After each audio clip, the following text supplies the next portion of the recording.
What's up, everybody? Welcome back to another episode of Birds Deep.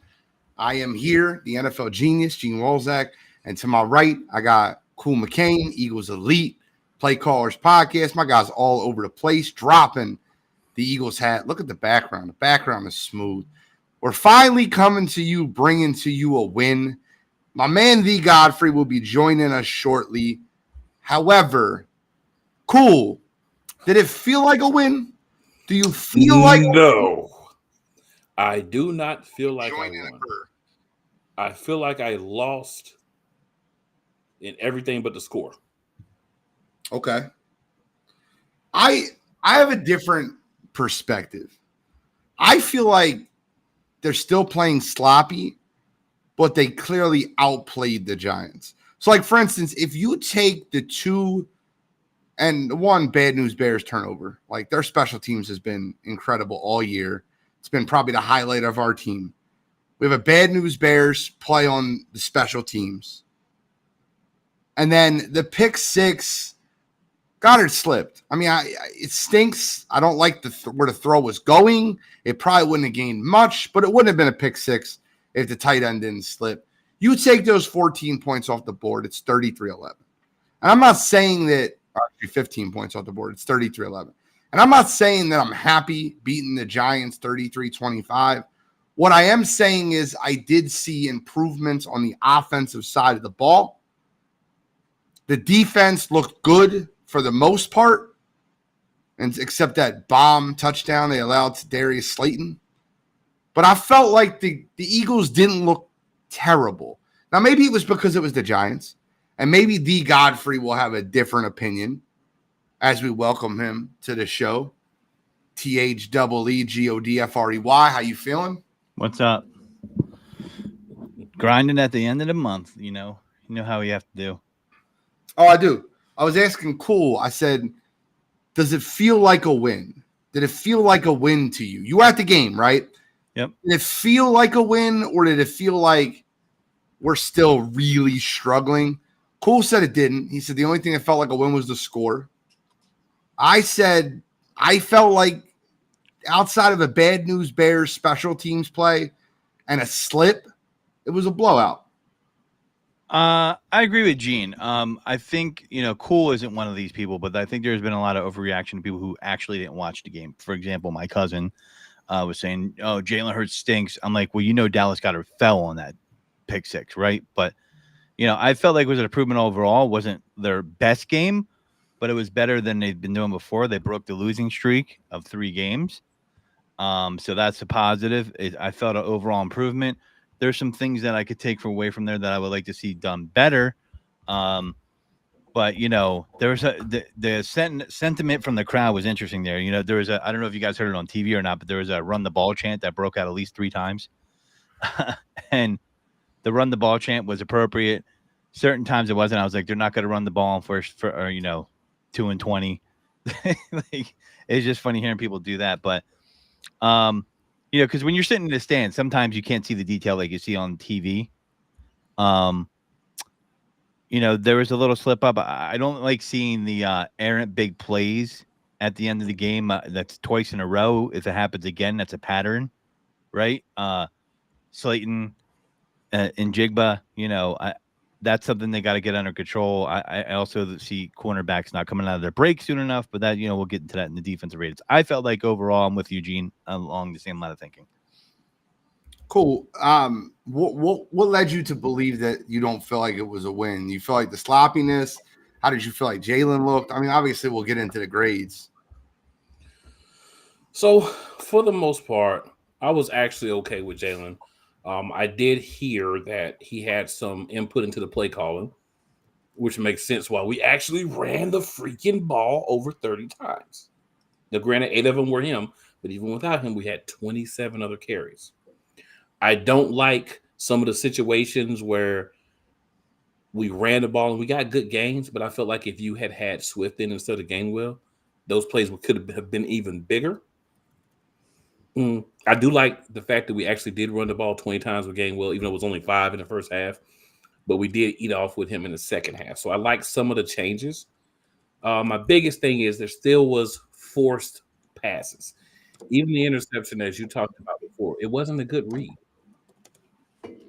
There had to have been a better read on that play, even if that was your first read or second read or whatever. There had to be a better read than that on that play. Now I get it, he failed. I know we want to. I kind of when you say like, oh, if it wasn't for the bad news Bears play and the turnover would have been a blowout. I feel like Nick Sirianni is sitting there, and I mean not in a bad way, but I'm just saying that's what he was saying. Like, oh, and I get that, but at the same time, these things are consistently happening to us. This is not a one-time. This is consistently happening to us. The unfortunate turnovers and everything. So it seems like it's become a pattern in my mind. So when I look at it, I say, you know what? We did win the game. I'm not one of those people that want to take the win away and say, oh, we only won because we did win the game. It was the Giants. So I'm not elated that we beat the Giants 33-25. I know we gave up points or whatever, but at the end of the day, they still scored the points, right? He picked the ball off, and then he was able to go all the way down the field and score. Nobody tackled him. Right. I'm just saying, I get it, but there's the other side of, okay, but these things shouldn't be happening in week 16. Cool. I don't disagree with you. Here's my counter to what you just said. All right. They out first down them 28-14. Their third down efficiency was a lot better on both sides of the football. They allowed 4 for 14. They converted 8 of 15. They had 173 more yards than them. They ran the ball for 64 more yards than them, and they had 6 more penalties for 50 more yards. The time of possession was 10 more minutes for Philadelphia. It felt, if I just read you those stats, you would think it was a dominant win. And when I look at the turnovers in previous games, like you look at the turnovers in the Dallas game, right? Fumbles. They were forced fumbles. They were punched out balls. They were diving for a play. They were realistic plays, right? This game, to me, felt like they were unrealistic turnovers. They were fluke turnovers. Whereas when I watched the Dallas game and I watched the turnovers that happened versus Seattle, they looked like mistakes. This game just looked like the tight end slipped or the special teams got caught up in what they were doing, which hasn't happened all year. I just feel like that is my response to that. There's one thing you didn't talk about. Fumbles lost 1, interceptions thrown 1. So we're still seeing the same pattern of consistently turning the ball over. I know you feel, for this particular game, it's this is that, but this is the only game this is happening, Gene. This is a consistent thing that's following this team every week. We're not playing clean football, right? I don't know if maybe some people's expectations are lower than mine. So it all depends on your expectations. Oh, they're not winning the Super Bowl. I don't know if your expectations are to win the Super Bowl. That's not happening. Well, that's my expectation coming into the season. So I'm judging them based on that. I'm not changing it because they're playing like garbage. So let's do the grades then. So let's start with the grades. We'll start with defense. So before you grade the defense, and I want you to grade it first, before you grade the defense, I want to remind you 15 points of that 25 points the Giants scored are directly off of turnovers. I can't put that on the defense at all. I would never put that on the defense. Okay, so how would you grade the defense?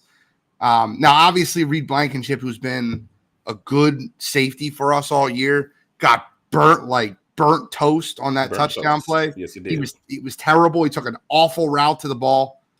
How would you grade the defense?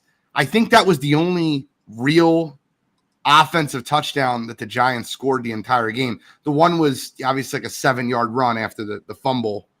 And the other one was a pick 6. Kind of just let Saquon go, yeah. It felt like we kind of let him go. So here's a couple of things I'm going to say before I give you my grade. We're still not tackling as good as we should. There's situations where we should be really going after guys that we're not. We're not. I don't see a lot of gang tackling in Philadelphia. There was a time where I felt like when a defender was going at a guy, instead of kind of playing fan a little bit on the field and watching, we were going after that guy as well. Now I feel like it's more, oh, you're going to tackle him. Go ahead. So factoring that in, I agree there was really only that I can remember that actually connected was the play to Blankenship. There were a couple more times where there were some plays that just didn't work because a guy maybe ran around. Yeah, the Waller miss that Waller, that probably could have been a touchdown too. So I get that. So there's a couple of plays like that. But I will say that using Sean Desai's playbook, Matt Patricia, I feel like did a pretty solid job. I'm actually going to give him a B minus for this game for the offense. I mean, for the defense. Excuse me. Like I said, things to clean up, but I feel like, and I'm putting it in a vacuum and saying I'm not going to preface it by saying, "Oh, it was the Giants." It was a football game against another NFL team.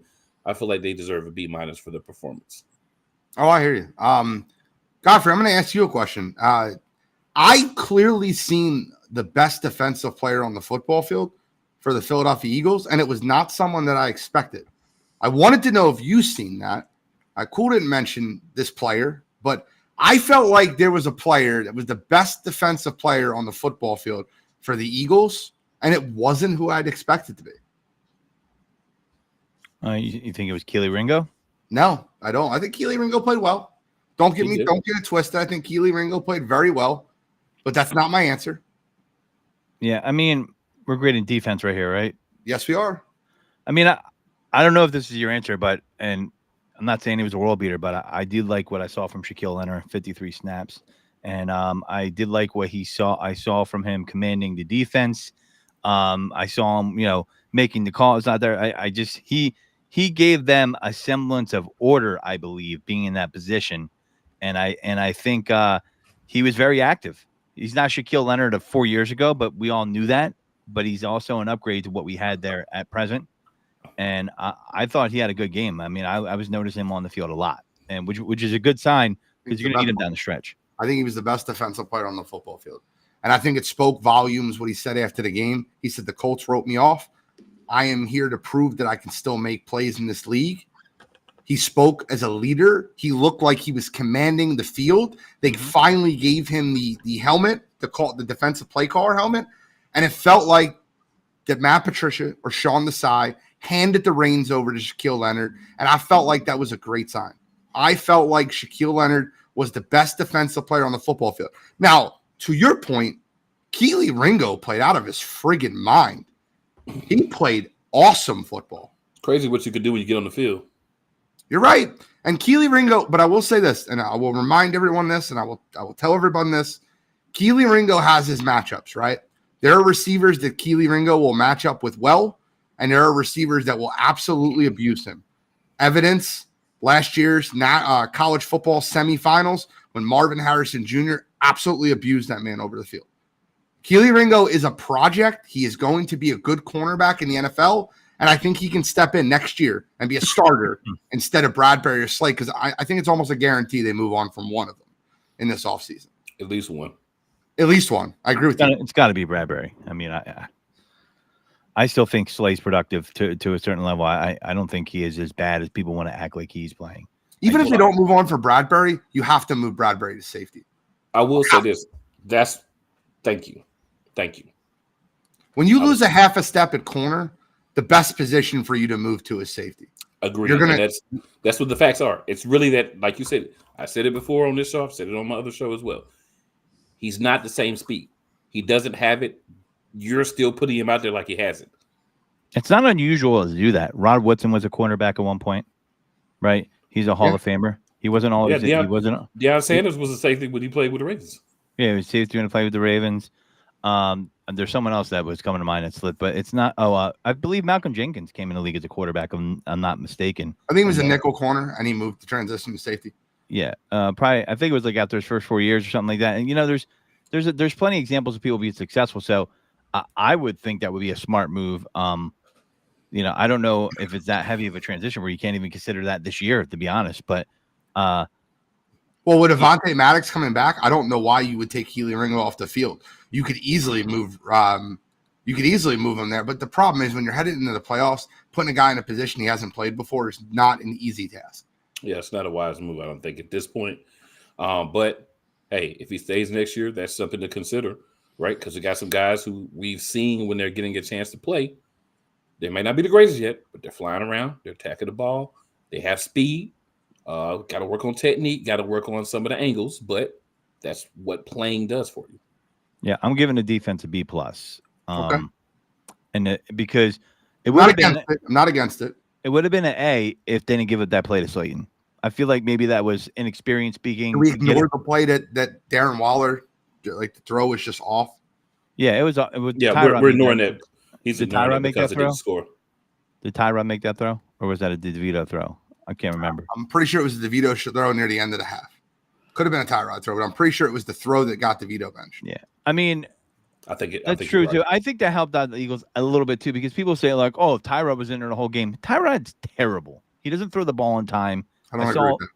Yeah, well, Yeah, I don't agree with that either. He's never caught on anywhere. Why is that? I saw him throw balls in the dirt because he's glass. Well, because he gets hurt everywhere. Yeah, I was just about to say one place he gets punched in the lung. I saw there were balls ribs wide injuries, open. other plays, concussions. He has all these things that happen. He's set up to be the guy because they see the skills, but then the injuries happen. So I see him miss wide open receivers and balls get thrown in the dirt. I saw it multiple times in the game. I've seen every quarterback in the NFL do that. Yeah, but he does that. He does it often. That's what I've seen. That's why I don't think he's trash, bro. I think that's a very bad assessment of him. I'll bet you this: if you guarantee health, Tyrod Taylor is a top 20 quarterback in the NFL.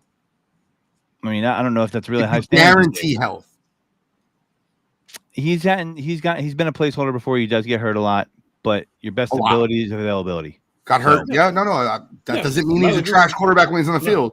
But he's not known for accuracy. He's not. He's definitely not. There's no way. Lamar Jackson's not known for accuracy. He might win the MVP. Yeah, but Lamar Jackson's got a lot better of a skill set all over than that guy does. And that's why Lamar's a top 5 quarterback and Tyrod Taylor's top 20 quarterback. Yeah. And Lamar, he's not super accurate, but he can throw the ball pretty damn far. That's so if a play breaks down, he has to have Taylor threw a nice pass on that Darius Slayton touchdown. He did. Really nice pass. Very accurate. But I saw a lot of balls where he missed too. So I mean, the thing is, I think the Eagles, I think the D is playing better. It's not a complete game, but that's why they're going to be plus for me. All right, I'm giving them a C+. I'm a little bit lower than both of you guys this week. I kind of talked them up, kind of get into this conversation. It's not I think Shaq Leonard played great. I think Keely Ringo played great. I have a huge issue. By the way, I don't want to shit on Jalen Carter because I love Jalen Carter. But like the fact that he's a runaway defensive rookie of the year right now when he has been a ghost for 5 straight weeks is beyond me. He had a good pass hurry this week. I was proud of him for his pass hurry. The Philadelphia Eagles still had 1 sack this week. Yeah. A horrid Giants offensive line. 1 sack. They led the league in sacks last year. They're not getting to the quarterback. Well, they were keeping it was such a vanilla game by the Giants. They were trying to keep the game close on purpose. Yeah, but it's not it's every week. They're the 27th ranked team in the league at getting sacks. Yeah, I mean 27th. That's not 4. It's not 11. It's 27. I give them a C+ because their front 4 is not getting home the way I expect. I got to give Jordan Davis credit. He definitely stops the run. He's giving you nothing in the pass game. Fletcher Cox is being overworked and oversnapped for the age that he's at. They thought these young guys would be able to come in and play more snaps. Jalen Carter is a disruptor, but he's not good enough. Dude, stop the Aaron Donald comparisons. Stop the Ed Oliver comparisons. He's not there yet. Could he be there in 3 years? Sure. He could be elite. I think he's very good. I think the first 6 weeks of the season showed you he could be very good. But, like, it's obvious that there's mileage. And Reed Blankenship got burnt. James Bradbury is a half a step off of everything. There was a play that James Bradbury allowed a 20-yard catch to, I think it was Daniel Bellinger. Mm-hmm. And he jumped up, and you've seen he missed that ball by a hair. Mm-hmm. And that's what happens when you're a half a step slow. Last year, he would have intercepted that ball. I don't even think he intercepted it. I think he would just tipped it, knocked it down, pass deflection. But you got to be able to put your hand on the ball. Half a step behind. Yeah. I give them a C+. They still allowed 10, and I'll count. Listen, we're going to take away the pick 6 and the 7-yard touchdown run for Saquon Barkley. I'm going to add the Darren Waller play that there's nobody even near him. That ball's thrown anywhere where it needs to be thrown. That's a touchdown. So, right in that donut hole in the middle. What's that? I said right in that donut hole in the middle, and I don't have a problem with your C+. Let's move on to the coach, Nick Sirianni. And before we kind of get into this too much, I kind of want your opinions on, I mean, the guy was in 1, 2, 3 arguments on the sideline with players. Mm-hmm. He told Hassan Reddick to get on the effing field when Hassan Reddick was talking to his position coach. He said, "You get back on the effing field," is what he said to him. He basically belittled Devontae Smith to the point where A.J. Brown had to come over. There's a still image of A.J. Brown literally biting his tongue like this, like because he wanted to say something. How you've called him silly Sirianni multiple times. I'd love to know if you think he's losing grip on this football team. He is. I think he's losing control of the team. I think guys like Matt Patricia and I think Brian Johnson, the players love them, so they play for their position coaches. But I feel like Sirianni as a whole is losing his grip on the football team. I disagree. I'll tell you why. I'll tell you why I think he's losing control of the team. Because you just had examples. Hassan Reddick never argues. But you get in his face and you start with him, he gonna bite at you. Devontae Smith, always the company guy, always toe the line, even when whatever. He's snapping at him. You have Brian Johnson coming out basically saying, look, y'all trying to get at me about this playbook. I think it's trash too, but this is what my head coach is telling me I have to call for him. Right? So you have all these issues. Right, that's not what he said, but I got you. That's what he meant. Like he didn't come out and say that. I get it. You're reading. If you read between the lines, you know what he was saying. So then you had Sirianni finally had to come out and say, "Yes, my fault. The offensive play calling is on me." You have to understand the two coordinators were changed, absolutely. But if you had the common sense of an 18, 16-year-old, and you had all of these great things that you did last year with the last head coach. I mean, he's now head coach, the last OC. I understand you want to put the Nick Sirianni spin on it, right? Because that's literally what he did. But why not keep things that work and then add to it? Instead, you tear everything down. You go back to things that didn't work before. Now, Unc says he's losing the locker room because they know he's being Howie's puppet the wrong time. That could be true, right? It's such an overplayed narrative. Such an overplayed narrative. I mean, my thing is, it's not though. Doug left because but Doug, come on, dude. You can say that about every coach, like 90% of the coaches in the NFL. The front office are only going to give him so much control. Why did Doug leave? Godfrey, why did Doug leave? They asked Doug to leave. Why? If I'm going on that Jeff McClain article, he's insisted on Press Taylor. They did not want Press Taylor anymore. Insisted on it. They said, okay, so if he's the head coach, why does he not have control of his coaching? Because they didn't like Press Taylor's relationship. Were we just talking about Press Taylor's relationship being buddy-buddy with Carson Wentz and it was affecting him negatively? I'm not saying that Doug was right. I'm asking why Doug left. Because he didn't get along with the front office. So he resigned or they fired him? No. They fired him. But why did they fire him? Because he wasn't jiving with what they wanted to do. With who? You stop saying we. Say the answer. The front office. That's what they're supposed to do. Howie Roseman had his hands on what they wanted to do. First of all, I'm gonna give Howie credit for a minute, and then I'm gonna bring him down. Howie Roseman brought in the coordinators that won the Super Bowl with Doug. He brought in Doug, Schwartz, Frank Reich. After they won the Super Bowl, he goes,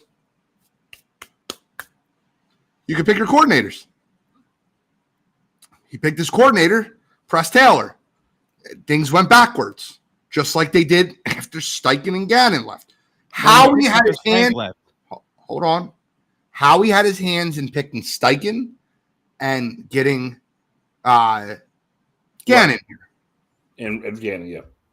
And when they left, he said, "Oh, you made the Super Bowl? Your guys. Pick your guys." He elevated two guys. Well, he moved to Desai from Chicago, and he elevated Brian Johnson. Seemed familiar. Desai wasn't a first pick. They wanted Vic Fangio. They did, and the reason they didn't get it because of Cannon. That wasn't his first pick. We all know that. They have Vic Fangio in the office. Don't get their first. Correct me if I'm wrong, but at the time that we hired Sean Desai, wasn't Brian Flores still available? He was. Okay. He was taking head coach. So you know how I know that? Because Jonathan Gannon took the head coaching job at Arizona because Brian Flores turned it down to be the DC of the Minnesota Vikings. So they could have easily talked to Brian Flores. I remember Flores canceled his interview with Arizona. Canceled it. They hired Gannon, and then Flores took the DC job at Minnesota. So I'm sick of the narrative of Desai was the only guy available. That's hogwash, poppycock, and bullcrap. That wasn't their first choice. It wasn't their first choice, but it wasn't their last choice. There were other my guys first out there. choice. My first choice is Bill Belichick. Am I getting him? No. Yeah, but that's not who they were So going everybody's after. first You can't put choice in a is not variable always that's gonna not be on real. there. That's not a real variable. That's not who they were doing. Listen, I'm just saying the days of a coach calling all the shots are 90%. They're pretty much gone. That's not the NFL now. So you want to call other people puppets? Call them puppets. You don't have Bill Belichick's out there. So it's just a played out narrative because it's what we lean on as fans. Like, oh, he's just doing it because he's a puppet. But yet he's losing the locker room and he's getting in people's faces. Can't have it both ways, right? Like He's losing the locker room. Is he not losing the locker room? I don't think so. I think there's a thing called bad cop, good cop. I've seen coaches do it all the time where it's them versus the coach and their assistants are the good cops and they're getting in their face. They're trying to light a fire under their ass.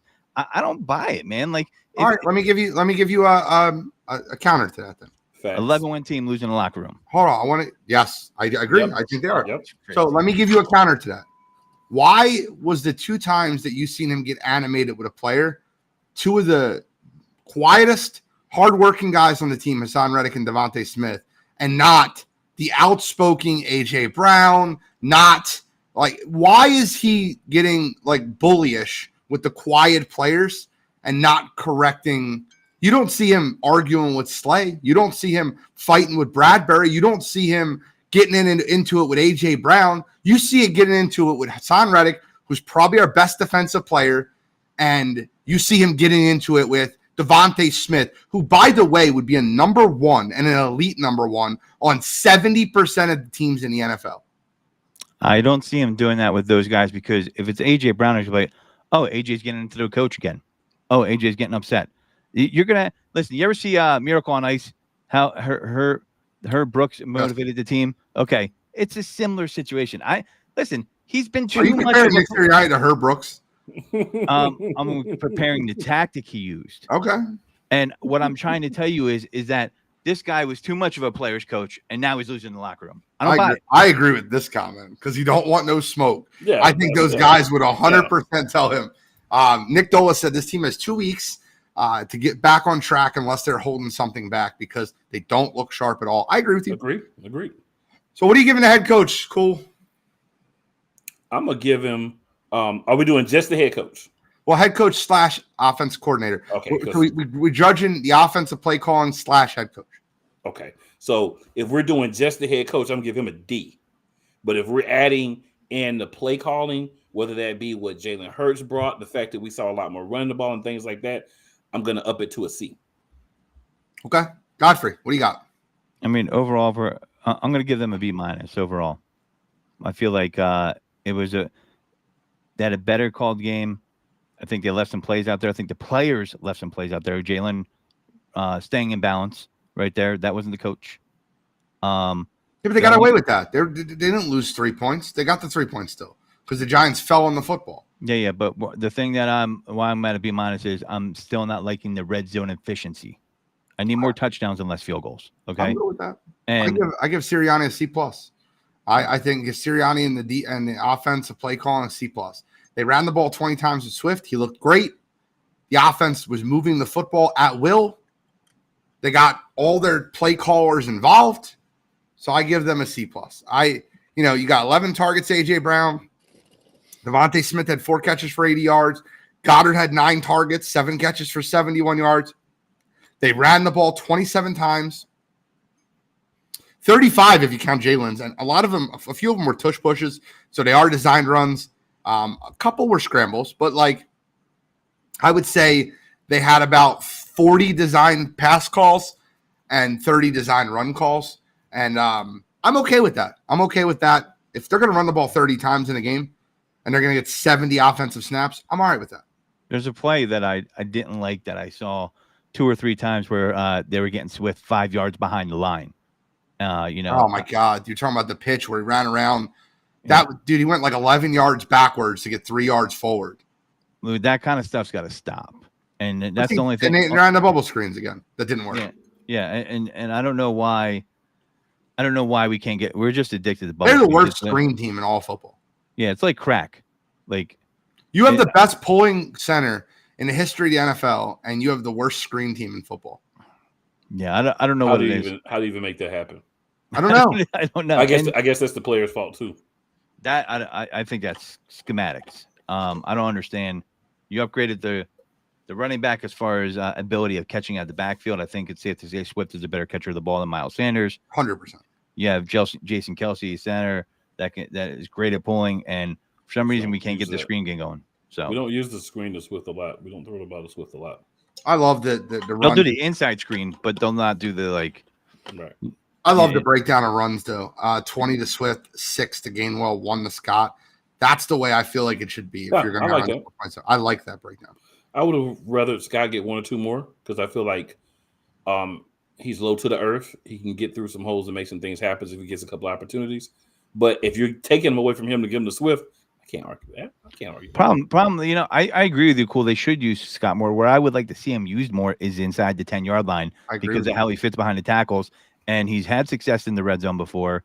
But that happened under Shane Steichen. So Sirianni doesn't want us to remember that, which is crazy to me because it's not a huge adjustment. It's purposeful and not calling that play. And I just, if you're going to up the red zone efficiency, like, I get the tush push is always successful, but I'm talking about when we get in the red zone and we have a mess up and now it becomes a field goal.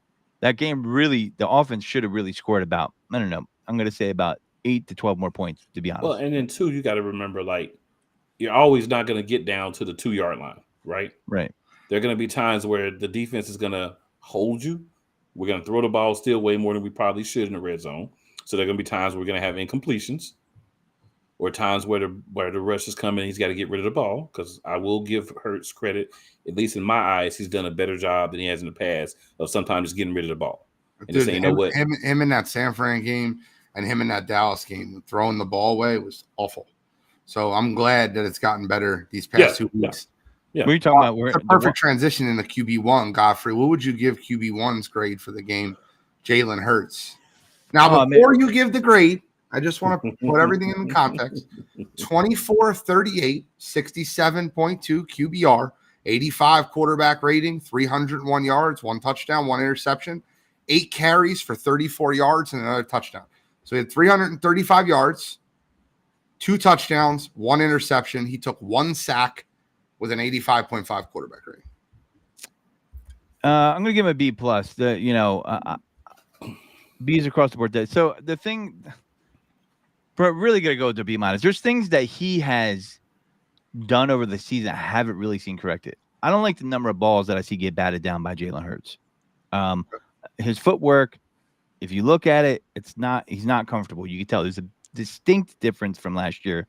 Last year he knew he was going the ball. As soon as he snapped the ball, he knew he was going. He had confidence in the play calling. He had confidence in the scheme. This year, he doesn't think it's going to be there. It's long developing. So he's looking at the rush to be able to buy time. Yeah, and so I get that, and that's a comfortability thing. So that's definitely on the coaches too. So not entirely his fault. The going out of balance, I think you could have got more points on the board. I don't think that was a smart play, and he acknowledged it when he got up. He was like, "That's on me." But overall, man, I was happy with his performance overall. He seemed like he was in more command of what was going on. I think some of the other stuff I didn't like is more on the coaches. So, okay, cool. I'm going with this. I'm gonna give him a C+. I'm not gonna give him a B. The reason I'm not gonna give him a B is there still are times where I'm looking and I'm saying, bro, you got to be a little bit faster with a decision, right? And I get it that there's times where he's running around, but there's times where he has a solid pocket and he's still taking a second or two too long to make the decision because it looks like that first read, if it's A.J. Brown, he's staying on it too long. If it's A.J. Brown, that read is staying on too long. If A.J. Brown is the second read, he's getting off the first read too fast. He's still, at times, not the whole game anymore, but at times he's still forcing the ball to A.J. Brown. So I need to improve that a little bit. And also some of those plays, man, you have the ability from what everything has been said this week, even before the game, you're giving you more freedom to call plays, audible plays at the line. Yeah. So do a little bit more of that, man. I mean, I know you did some of it because I could tell we saw different things. We actually saw, and I wanted to say this, I forgot to say it when we were talking offense. We actually saw motion. Now, granted, as Seth Joyner said, It was the same motion, and you could use it to figure out what we're going to do on the run. But at least there was some incorporated. The motion that drives me nuts is, and I was pointing this out. It's so funny. I was pointing this out to my mother. It was Christmas Day, and she kept asking. She's like, "Why is the guy going all the way out to the end and then going back next to the quarterback? Like it happens every single time, where like Swift would go out to the edge and then go run back to the quarterback." I'm like, "Well, the quarterback's trying to see if they're in man or zone." And the part that blew me away was, how do you not know what they're in? They were playing so Wink Martindale plays so vanilla press defense. Like you know what he's running. Like, why are we running motion to find out if they're in man or zone? It was mind-boggling, and that happened way too much. And it just lets me know again that Jalen Hurts just doesn't know how to read a defense right now. And Shane Steichen did a great job last year of, hey, listen, you throw here. If this is open, if not open, you throw here. It was option A or option B. If option A and option B aren't there, option C is you take off. Like that's what he had last year. And shouldn't that be for a young quarterback, right? That should be. And then as he develops, when you get paid $45 million, you're no longer a young quarterback. Hey man, you're still a young quarterback by age. Like I get it. I get what you're saying with the money, but I mean, if you right now, if your job comes and says, "Hey, Gene, you're getting paid $60,000 right now. We're gonna pay you $120,000." You know what I'm saying? Are you gonna take the money, or are you gonna say, "Well, maybe a year or two down the road, guys, because right now I still need to." I'm not saying he shouldn't take the money. I'm just saying. No, I'm just saying you got to give him time. I think if you had employed a similar offenses last year and then gradually weaned them on doing more of what you're expecting him to do now, it would have been a better outcome than just saying, "Hey, we saw what you did well last year. Piss on it. Now go do this from the ground zero." And I think that's where the coaching staff has failed him. Guardy 3, the answer is no. There's nothing the Eagles can do these last couple of weeks will make me more confident in their Super Bowl chances. They're playing the Arizona Cardinals and the New York Giants. This is what I expect. A toddler could figure this out. Might as well get into the Arizona Cardinals game now. By the way, just to be clear, I gave Jalen Hurts a B- for my grade. I'm not going to get too deep into that because I feel like you guys touched on a lot of the points that I was going to touch on. That's okay. Going to move into this Cardinals game. And when you look at this Cardinals defense, they're 14th in the NFL against the pass and 32nd in the NFL against the run. Their coordinator is Jonathan Gannon. He believes in getting after the quarterback and sacking the quarterback. Last year, when Jordan Davis went out, the Philadelphia Eagles had one of the worst rushing defenses in all of football. That changed overnight when Jonathan Gannon left the door. Now, the Arizona Cardinals have the 32nd best run defense in football.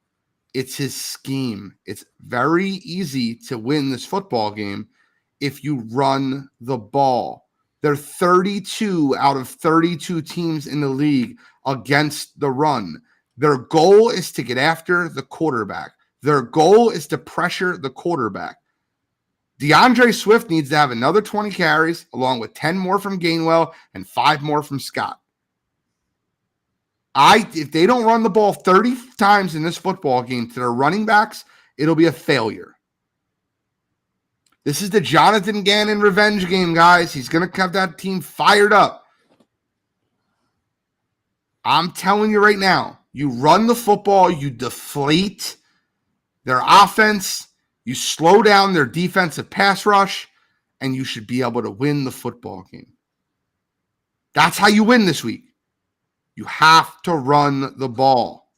And it's not more this week than other weeks. Can't take them to the second half.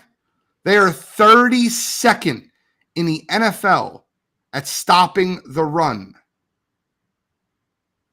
3-2. That means there's 32 teams in the league, and 31 of them are better at stopping the run than the Arizona Cardinals. Yeah, you can't.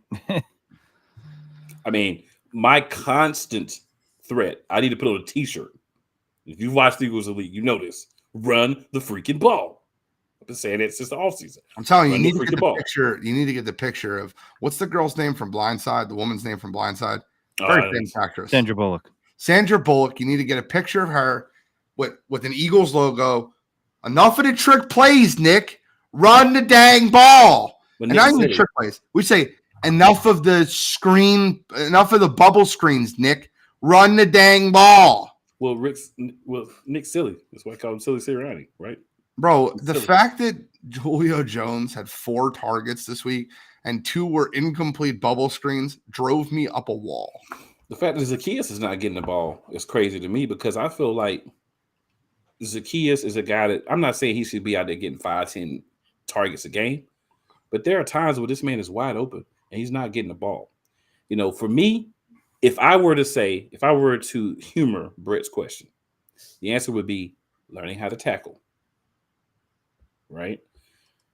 Running the ball more and finding a way to shore up the defense on the back end. If those 3 things can happen, you never know. But I feel like the only way that the Eagles seriously have a chance is if it just comes together, if it somehow just clicks. Maybe they all get pissed at the coach, they get pissed at people talking about it, they get pissed at fans dumping on them, and they just all get angry, decide we're going to go out there and win and screw whoever doesn't believe it. I mean, I feel like something like that could happen, right? But if we're talking about like what you're going to show me against the Cardinals and the Giants as a whole is going to make me be like, yeah, we can win the Super Bowl now.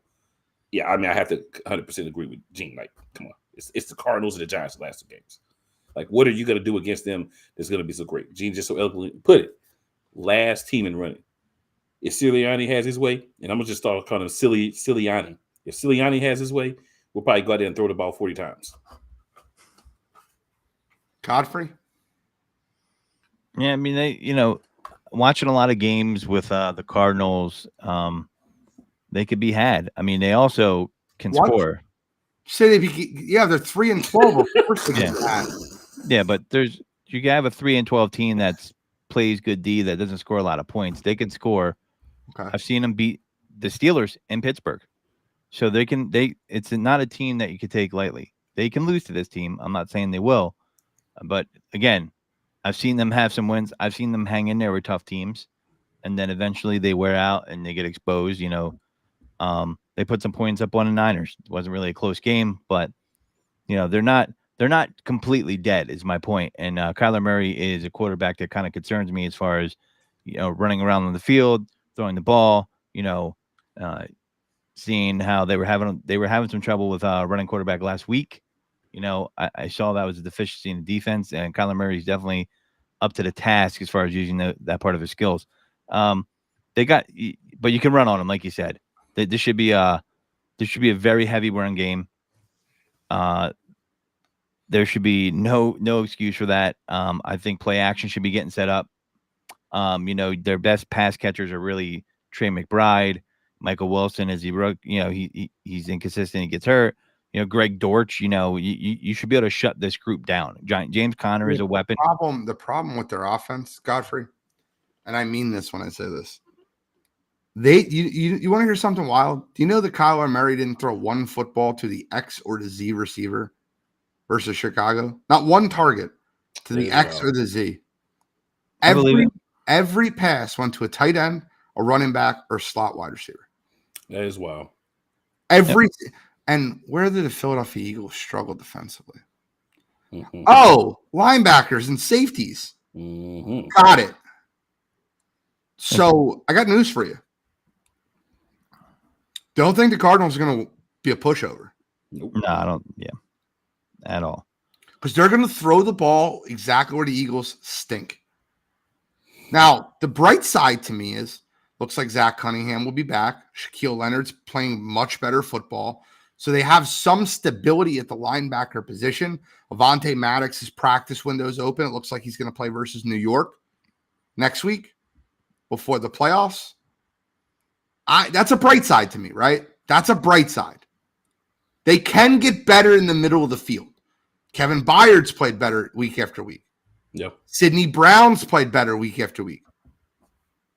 This is the opportunity to show that you've gotten better in the middle of the football field this week. I like it, sir. I like it. They need to blow them out. I would love to see them blow them out. I don't know if this team's capable of blowing a team out. I think there's so many just mistakes right? That it's hard to blow teams out when you are constantly just the mistakes that seem to happen every week. You consistently making mistakes. So they're consistent, just consistently making mistakes. I have a new answer to Brett's question. When Brett asked if there's any way that the Philadelphia Eagles can show me that they can win a Super Bowl in these next 2 weeks. Here's a perfect answer for you. 2 double-digit wins without a turnover.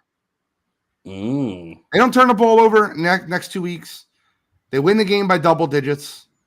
Both weeks. Game's not in question. 14-point wins. I could get on board. I can get on the train. I could choo-choo and hop on. They don't win these next 2 games by double digits. They continue to turn the football over.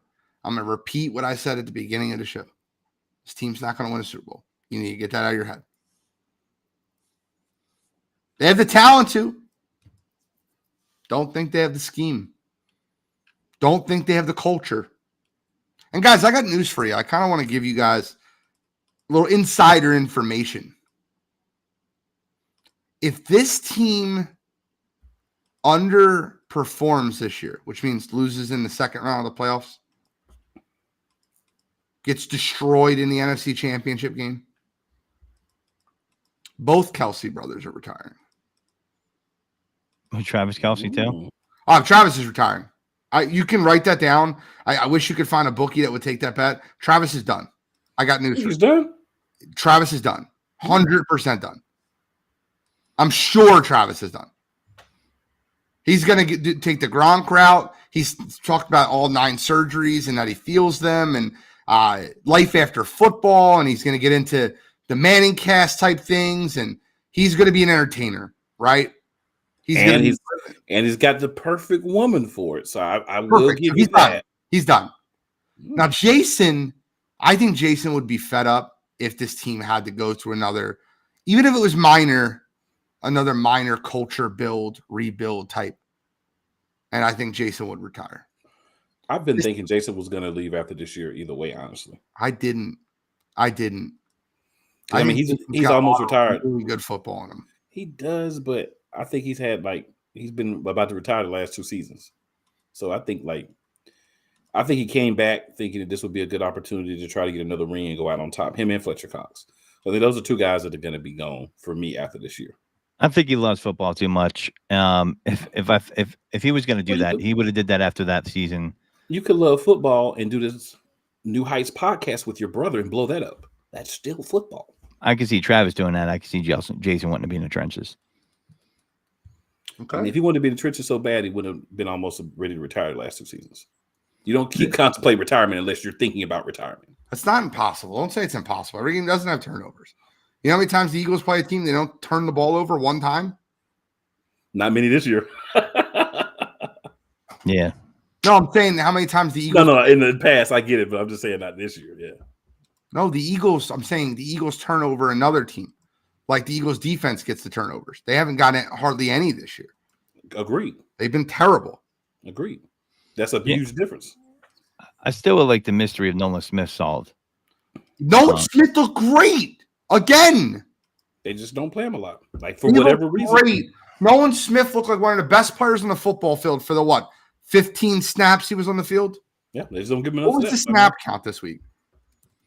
Eagles, I don't know, but it's still not enough. I got it. I get it in seconds. Here we go. Snap counts this week. 15 seems high. I know. I think it's about 15, but we'll see. I could be wrong.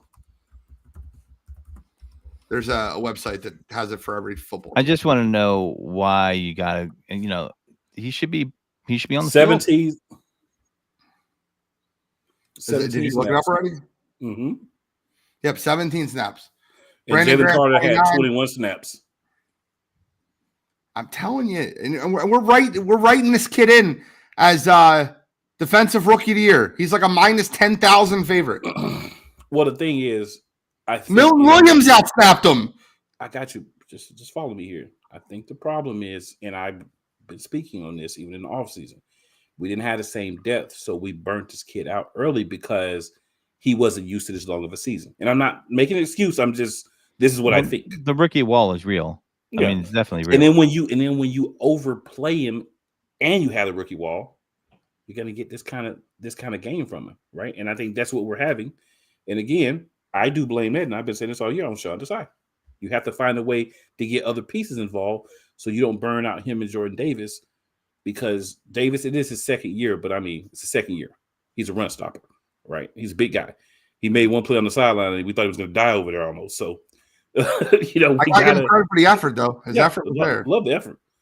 But I'm just saying those are the type of things we got to also remember about those young players. You're not wrong, Gene. I don't understand like why we have him so high when there has clearly been a huge drop off, and other guys are ascending, because some guys, their team say, "Hey, we're going to play our young guys, but we're not going to kill them the first half of the season." Yeah, well, hopefully that Keely Ringo and Eli Ricks not playing most of the season, like a ton of snaps, gives the Philadelphia Eagles a little bit down the stretch in the secondary, because they both looked really good this week. Both of them looked really good. Eli Ricks looked really good. Got to give him credit, man. Credit where credit's due. Yeah, I mean, I love the guys. They just got to play it. That's why I've been screaming all year. You get these guys, they have talent. They showed it in college. I'm not saying it's going to be the same talent that moves over to the NFL, because you have to see them play in the NFL. But how do you know if they don't play? Live football is what you need to know if you got guys or if you got to go get more guys. So why play the same guys? You already got old guys at corner, and you're playing them the whole game. And you got these young guys just sitting over there watching. What are you doing? Yeah, we need to get sacks, man. And if Nolan Smith has fresh legs, there's no if. The snaps he plays, he's got to have fresh legs. Yeah, there's no if about it. I don't know why you don't even get a package where to get him in there on third and long or things like that, where he can get after quarterback. It's supposed to be one of his attributes, right? So I mean, you can't draft someone in the first round and not let him play at that position. I'm not a big believer in that. Apparently you can, because that's what they've been doing with him all year. Crazy enough. All year. I would love to hear a reporter kind of dive into that and ask him that question. 2 questions for you guys before we wrap up the show. This should take the last 7 minutes up. Number 1, do you guys have a counterfeit green this week? I do, which is why I'm asking you guys. Yeah. I'm gonna refrain this week. Okay. God forget. My counterfeit green is not really to do with the Eagles. It's Tommy Cutlets. That was a nice story. Wasn't going to come in here and win. He got benched, rightfully so. And that's my counterfeit green. People were talking about, Tommy Cutlets is going to come in here and win. I'm like, stop. I couldn't even listen. I couldn't even have that real conversation. That guy, if you watch football, and there's a lot of people who watch the Eagles and don't watch football, and you only watch the Eagles, you have seen this kid play, and you know that he's not going to be a starting quarterback anywhere. He could be a backup, but he wasn't going to come in here and just deal and beat the Eagles. Even much maligned as their pass defense was, there's a big difference between even Drew Lock and Tommy DeVito, even though Drew Lock's not a superstar. My counterfeit green this week is going to piss some Eagles fans off, and it's going to make some Eagles fans laugh. My counterfeit green this week is Nick Sirianni. I think he's counterfeit.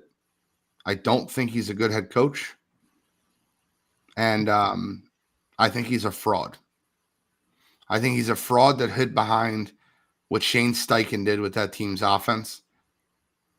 And by playing with the lead constantly, it got Jonathan Gannon a head coaching job. So my counterfeit green is Nick Sirianni. I think he's a fraud. Last question. Saturday night, Dallas Cowboys are hosting the Detroit Lions.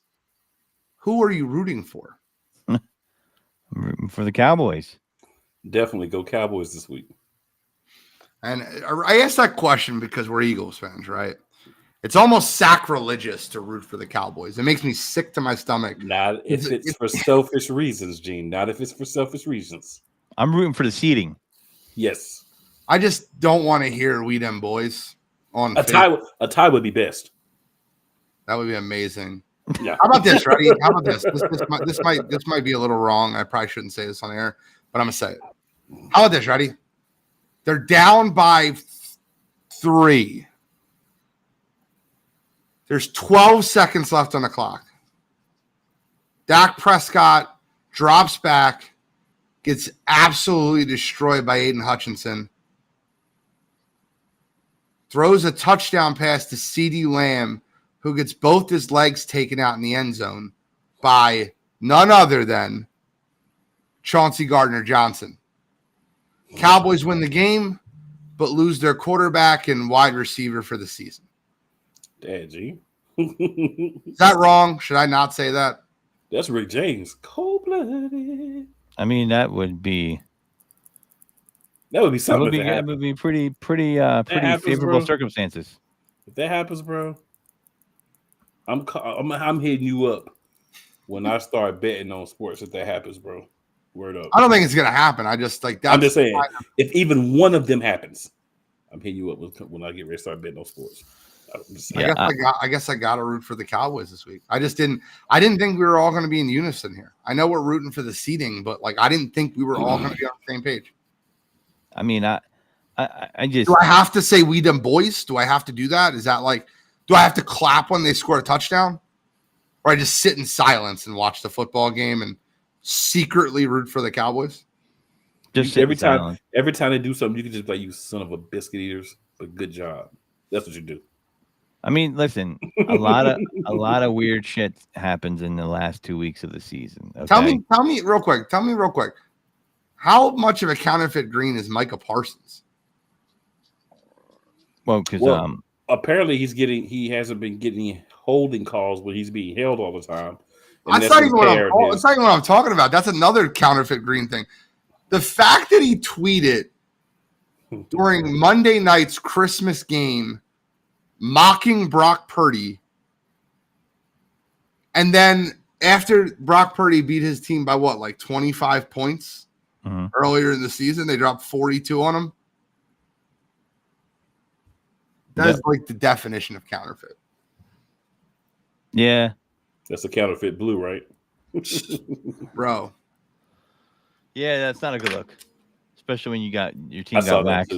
I just wanted to talk about the fact that he hasn't been that we're getting a lot of people, even his defenders within the Cowboys nation, saying like, "Oh, you go look back. He never gets holding calls and blah blah blah. He's being held." I'm like, hey, I mean, so is you watched that Cowboys Dolphins game and you went away from it saying that the refs took this game from us?